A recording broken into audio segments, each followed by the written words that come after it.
I'd received more questions about Dune on my Children of Dune review, so I made this video to answer some of the questions. So here we go. Another question that I got back was, how do you kill a sandworm? Well, the best way to kill a sandworm is just to drown it in water.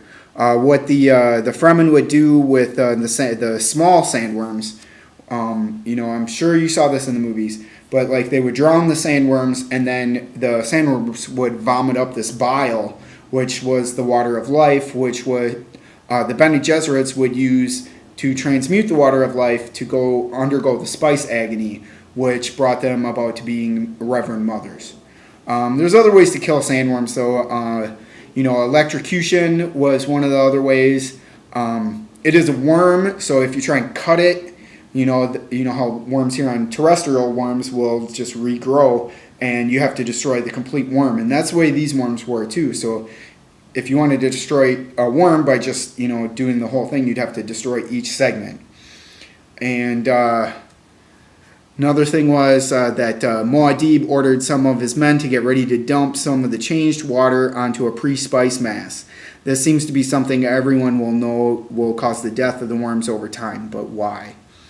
Well, I believe that this was something that Muad'Dib was doing just to show the power that he had, but I don't think just destroying one pre-spice mass would kill all the worms. But I think he was trying to say that like he could destroy every single worm. But I believe like the changed water is now drinkable for people, so it is back to being more like water. So if they pour the water on there, it would probably disturb the worms, and it would probably destroy all of the changed spice or the changed pre-spice mass that the worms use for nourishment. So I think that was what they were getting at when they were saying that he would be able to destroy all the worms like that. The other questions, now about the green world of Dune. The whole point of the movie Dune and the whole point of the sci-fi Dune is that the dream of everyone is to make the world of Dune a changed wet world where no one will ever want for water again. Then in the sci-fi show Children of Dune, it seems now that everyone wants the world of Dune to stay dry. Was Dr. Kynes crazy? Are we now to understand that the dream Kynes had of a wet world of Dune was a false dream? Well, it wasn't a false dream. It's just whenever radical changes come about, there's always going to be people who are resisting the change. And the Fremen that followed Muad'Dib, his followers, the Fedaki or whatever, these people were thought of probably more as fanatics on Dune, and they probably weren't speaking for everyone on Dune. So that's one of the interpretations that could probably be done, is that these people were fanatics and they had this dream of changing Dune back to a forest. The other thing is, though, too, is like once, and this is a good example from the Children of Dune, is where Muad'Dib sees a pool of water on the ground, and that even, stirs him into, you see all of the ways, the old ways being left behind, and then the new generations come in, and, it always disturbs the older generations. That's just the way of life.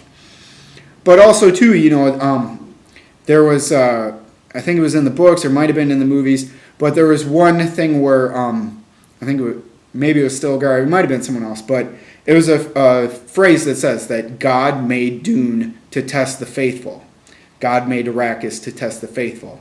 And I know, like, Stilgar had this vision, this idea that, that he viewed the outsiders as lazy, water fat was like one thing one term they used a lot.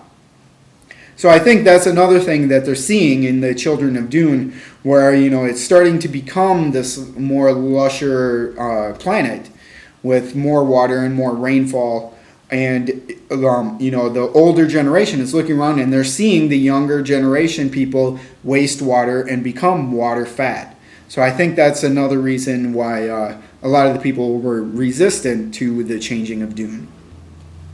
So if you have any more questions about Dune, I'd be happy to answer them. That's, given time. But, starting next week, I go back to school, and I don't have a lot of time after that. But I'll definitely be posting a video every week about the books that I read.